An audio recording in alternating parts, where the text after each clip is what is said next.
Hi everyone, welcome to my channel, and today we're going to take a look at another horrible case with you.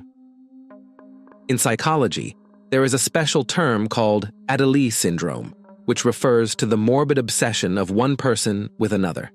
The affliction received its name in honor of the youngest daughter of the famous French writer, Adélie Hugo. She was a very attractive girl and a talented pianist, but unrequited love noticeably affected her mental state. As a result, the beauty simply poisoned the life of herself and her lover, who for years pursued, pretending to be his wife, then ruined his career and personal life. Unfortunately, 43 years of her 84 years, Adele spent in the walls of a psychiatric hospital. It is worth noting that the condition in which one person is overly interested in, or even obsessed with, another so much that he loses the ability to control his emotions, a fairly common phenomenon. In most cases, an experienced psychologist can help. Sometimes hospitalization and more thorough therapy are required, but sometimes such obsession borders on insanity, pushing a person to desperate, unpredictable, and extremely cruel actions. The case of Emma Ljungstig in 2008 shook the whole of Europe and became one of the most brutal in the history of Swedish forensic science. The perpetrator could be recognized as insane, and because of the lack of hard evidence, the case and even wanted to close, but he showed his true face in the courtroom. An immature young family. Emma Ljungstig was a native of Stockholm, where she was born on February 16, 1985, where almost all of her childhood and adolescence passed. She was brought up in a simple family where she was the younger of two daughters, and grew up with her older sister, Katharina. At the age of 19, the girl married a young man named Nicholas, with whom she began dating while still in high school. The chosen one was not much older than the girl, and at the time of marriage the bride was already expecting a child. In 20 years, Emma first became a mother, giving birth to a son who was named Max, and a year and a half later she gave birth to a second child, a daughter, Saga. But, despite the appearance of two common heirs, the couple were still too young and were not ready for family life and the hardships of everyday life. They constantly quarreled over trifles, could not find a common language, and soon after the birth of their daughter, decided that they should separate. But then, the question of custody of children, which was solved very hard and painful. Nicholas sought not only to help the children financially, but also to take a direct part in their lives and upbringing. Emma was not against it, but soon she had a new romantic relationship. She moved to a small town called Arboga, located about 150 kilometers from Stockholm, to her new lover, and took the children with her. The ex-husband was against it, because he wanted to be able to see his daughter and son every day. Ex-spouses repeatedly met in court to settle the matter, and Nicholas even threatened Emma, which she immediately reported to the police. Problems could not be solved peacefully in any way, and each of the parents began to seek sole custody. New love. Emma met a guy named Torgny Hellberg through the internet. They quickly found a common language, got close, and a romantic relationship began between them. The young man was not confused by the fact that the 23-year-old girl already has two heirs from a previous marriage, because he had long dreamed of a family and was ready to accept them as his own children.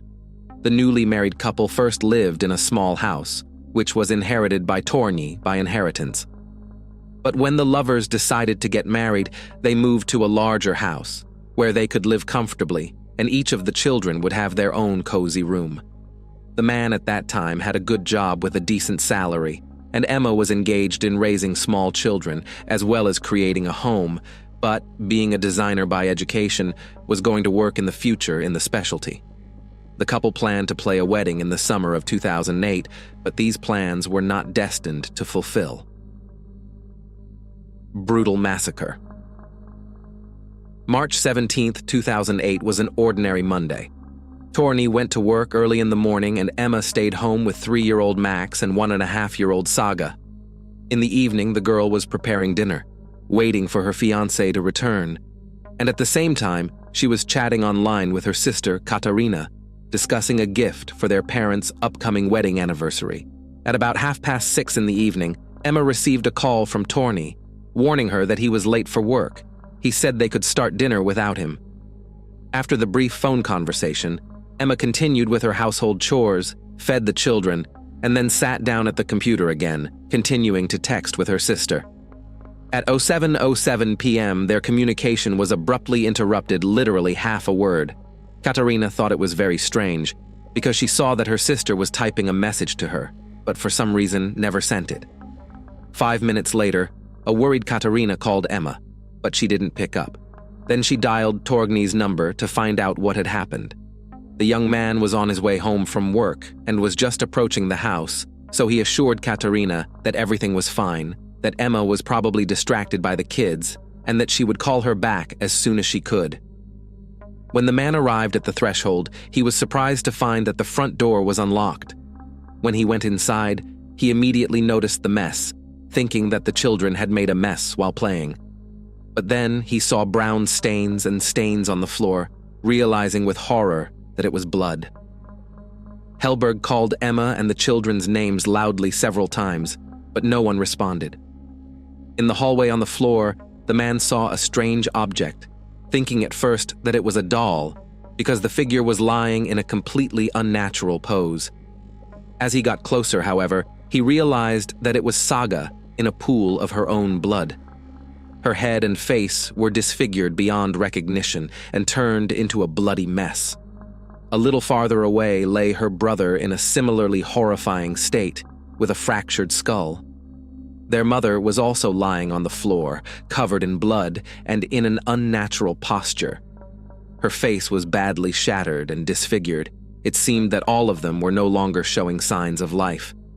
Shocked, Tony pulled out his cell phone with trembling hands and dialed the emergency number, reporting what had happened. At that moment, Emma shuddered and let out a loud, long groan. Police officers and paramedics immediately arrived on the scene and found a weak pulse in all three victims and quickly began resuscitation.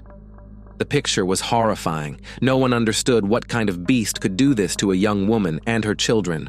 But saving their lives was the priority. So, first of all efforts were thrown at getting the victims of the attack to the nearest hospital for assistance. Fighting for lives and the beginning of the investigation. From the outset, the arriving paramedics expressed doubts about whether the victims could be brought to the hospital alive at all. However, all three were still alive when they arrived at the medical facility. All were diagnosed with open head injuries, with severe brain damage and extensive blood loss. No prognosis was given by the doctors, but only did the best they could. Max and Saga were in critical condition. Even if they had managed to save their lives, it was unlikely that they would have ever been able to even breathe on their own.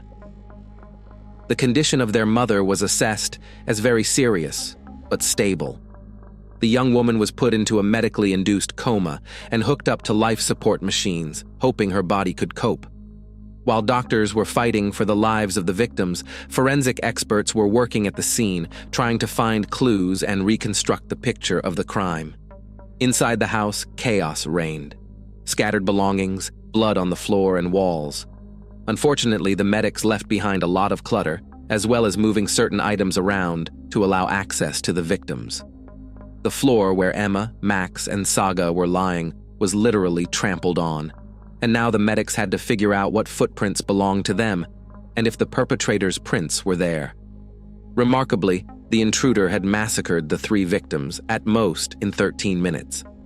Since the last message from Emma to her sister was sent at 07:07 p.m., and at 07:20 p.m. already received a call to the police from a frightened Torgny. That said, the brutality with which the perpetrator massacred them spoke of some personal motive and a deep dislike for the victims. The weapon of the crime was a blunt and heavy object, presumably a hammer, which the mysterious criminal used to bludgeon his victims with ferocity. However, nothing of the kind could not be found at the scene, from which the natural conclusion was that the perpetrator took it with him. First suspect. From the start, Hellberg was the prime suspect.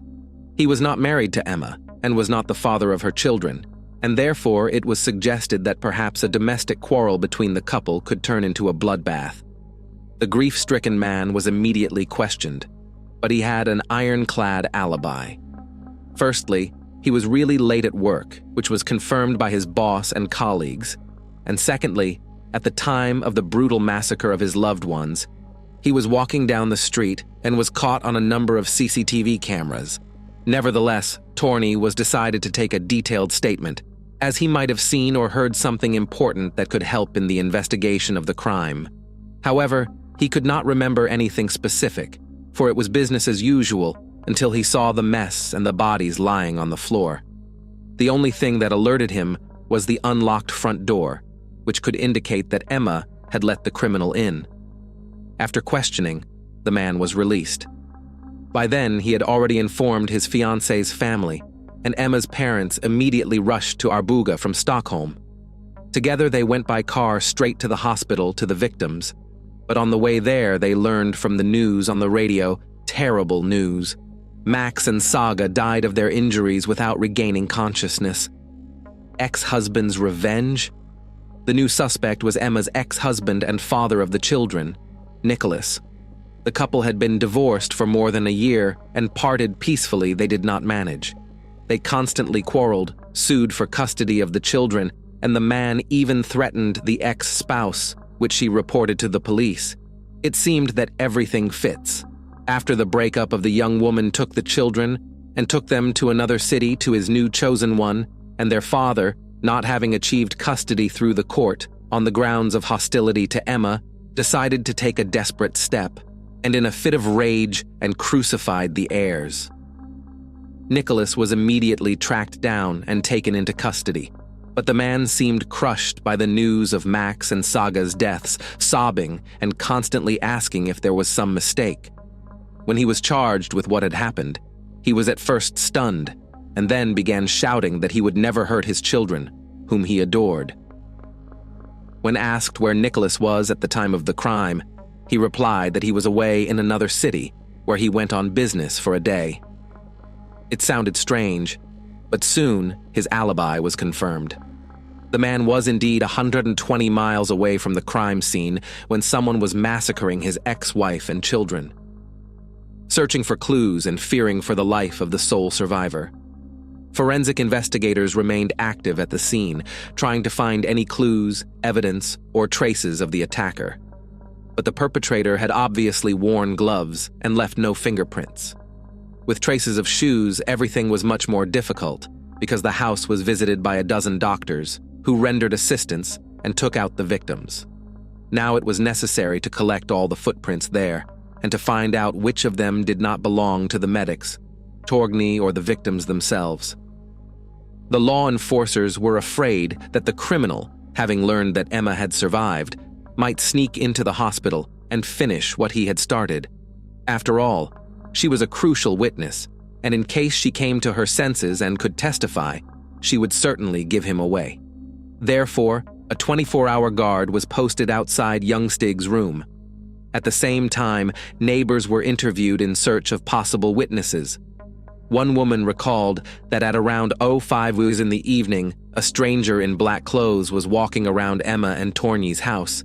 She thought it was strange, but she could not see the man's face because it was hidden by a hood.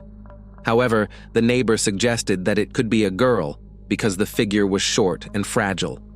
The same figure in black clothes and with a hood on his head also got into the lens of the street surveillance camera, located on the store a couple of minutes' walk from the scene of the crime.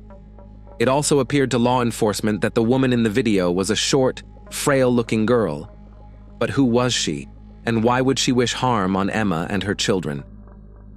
The recording decided to show Torgny and to find out his opinion about who the stranger could be and whether he has any assumptions about it. Already from the first frames, the man began to change in his face, turned pale, and then said that it could be his ex-girlfriend, 31-year-old Christina Schurer, although he could not say for sure. Who is Christina Schurer? Torgny's former sweetheart was born in Hanover, Germany in 1977. When she was still a child, her father left the family and practically stopped communicating with his daughter, which negatively affected her mental state and behavior. The girl grew up willful and purposeful, but had a complex character. As a teenager, she went to the United States on an exchange program and lived in New York for several years. The girl received a good education in the field of history and archaeology, traveled extensively throughout Europe, taking part in excavations and expeditions. In the summer of 2006, she went to Greece, to the island of Crete, where she got a job in one of the popular hotels as a tour guide. There in July came on vacation 26-year-old Torgny, who immediately attracted Christina. He also liked this smart, interesting, and educated girl, with whom he had an affair from the first days of acquaintance. Scherer at that time was 29 years old, but a small age difference did not embarrass the couple. Their connection lasted for a week while the guy was vacationing in the hotel, and after his departure they continued to communicate by phone and correspond on the internet. A few months later, Christina came to Hellberg in Sweden and literally asked to stay at his house. Even then, such behavior seemed to Torgny too intrusive and even tactless. So when Christina offered him a weekend trip to the mountains, he refused and sincerely hoped that this was the last time they would meet. But the girl continued to call, write, and insist on a new meeting. In January 2007, during a phone conversation, Torgny told Christina that everything was over between them and they should not meet again, but Christina pretended not to hear it. She continued to call, asking to come to visit him, and calling Torgny to go on vacation with her. In the spring of 2007, Christina again came to Sweden and began to literally stalk the former boyfriend. She persuaded him to resume their relationship, although he honestly admitted that he is already dating another. Then Christina said that during the previous visit, forgot in his house something of the things, and she needs to take them away. Torgny agreed, but as soon as they crossed the threshold, the former lover tried to seduce him, and having received a firm refusal, said that he will still regret. 3 months later, Christina returned again and began to apologize for her behavior, again persuading the guy to get together, but he rejected her, and in the evening she called, saying that she swallowed pills because she does not want to live without him. Hellberg called her an ambulance and also called her family, telling them about Christina's antics and advising them to see a psychiatrist. After Scherer received the necessary care at the hospital, her mother took her away and placed her in a psychiatric hospital, where she spent more than a month.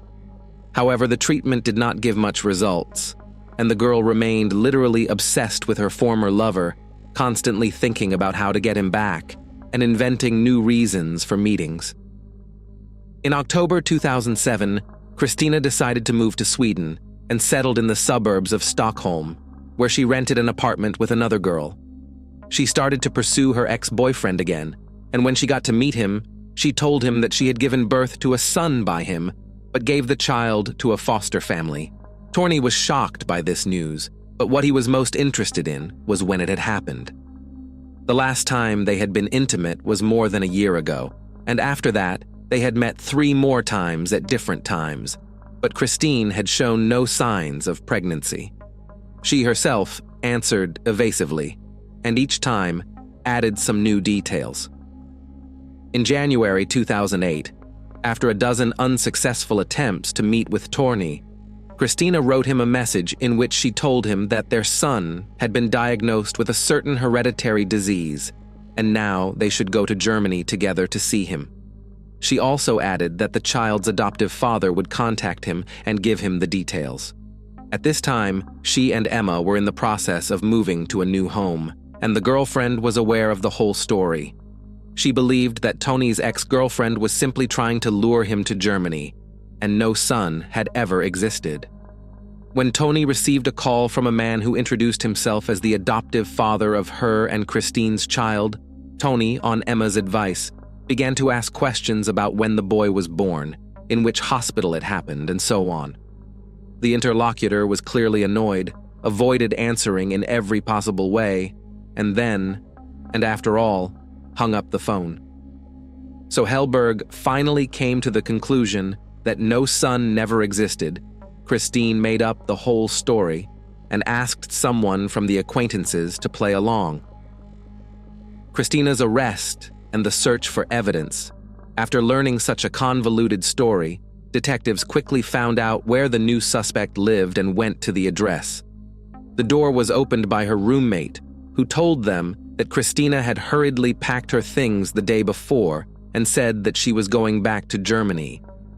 A check showed that the girl had indeed left the country, so now the Swedish police had to seek help from their German colleagues to arrest her.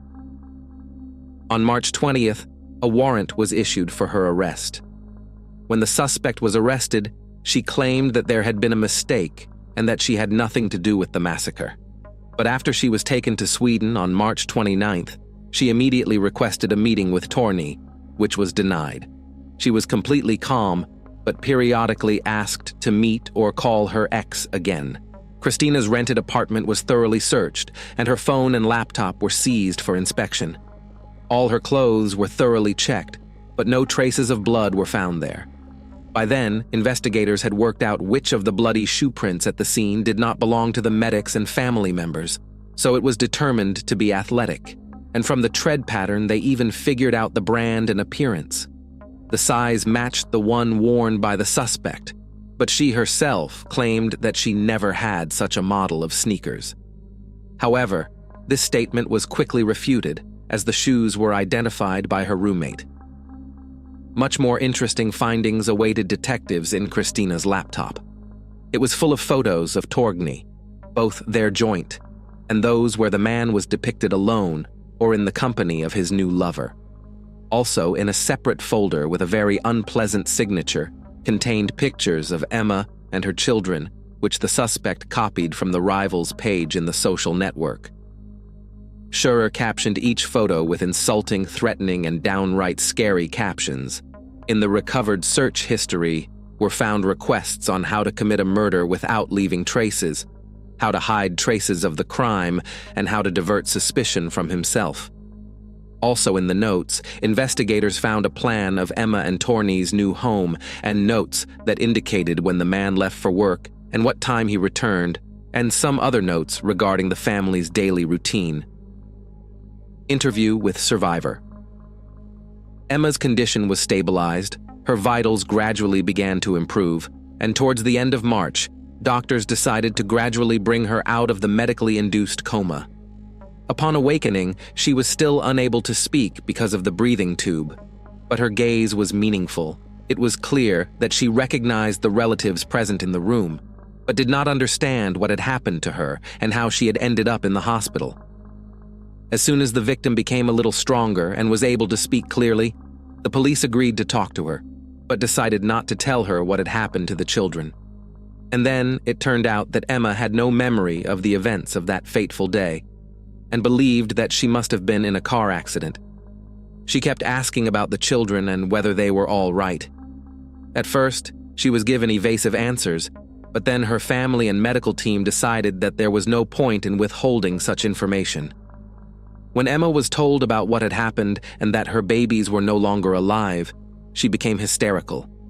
The doctors had to sedate her, after which she fell asleep, and when she woke up, she did not remember the conversation and asked about the children again. This continued for several weeks, and during this time, the mother was told several times about the death of her daughter and son, but her brain apparently refused to accept this information, each time erasing it. After another month, Emma, accompanied by medics, decided to be brought to the scene. Once inside the house, she suddenly remembered everything. The young woman told how she was texting with her sister, setting the table, and the children were playing near her when there was a knock on the door.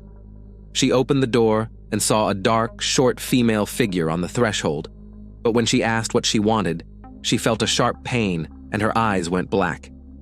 The figure skulked into the house, and the desperate mother, out of her last strength, tried to catch up with her to protect her children, but apparently fell in the hallway, where they tried to finish her off. The trial and the verdict. Christina continued to stubbornly deny her guilt. The weapon of the crime was never found, and almost all the evidence found was circumstantial, which gave her a high chance of getting away with it. However, Christina's roommate, when questioned, said that in March a hammer was missing from her toolkit. She produced the toolkit itself, and the investigation determined that the size and configuration of that brand of tool matched the murder weapon. But that evidence was also circumstantial. Detectives were able to find surveillance footage from a suburban bus station, where Schurer had traveled 3 times in the week before the crime. She herself could not explain why she visited Arbuga so often, but apparently, the girl came to keep an eye on her future victims. The suspect was also unable to explain why she was searching the internet for information on how to cover up the crime and why she was collecting photos of Emma and her children. On July 29, 2008, the trial over Christina, who was accused of double murder with particular cruelty as well as attempted murder, began. The defendant herself behaved more than strangely. Upon entering the courtroom, she smiled and began to wave her hand, greeting those present. When she was asked questions about the massacre and was shown gruesome footage of the crime scene with mutilated bodies, she suddenly laughed. This suggested that the defendant was insane, but the appointed psychiatric examination established that the girl was sane and perfectly aware of what was happening. Consequently, she enjoyed what she had done and did not even try to hide it. When Emma was in the courtroom and saw Christina there, she fainted. When she was brought to her senses, she said that she finally remembered everything, and this face was the last thing she saw on that fateful day. Despite the defense lawyer's attempts to prove her client's innocence, the jury unanimously found her guilty on all counts. Christina was sentenced to life in prison with no right to ever be released. She was also ordered to pay 20,000 euros in compensation to Emma. No evidence was found that Christina had ever been pregnant and had given birth to a son by Torgny. As for Youngstig, her recovery process was long and arduous, but Torgny did not abandon his beloved. They were married in the summer of 2010. The couple are now raising 2 common heirs who know the sad story of their older brother and sister. Thanks for watching, guys. Subscribe to my channel. There are many shocking stories ahead of you.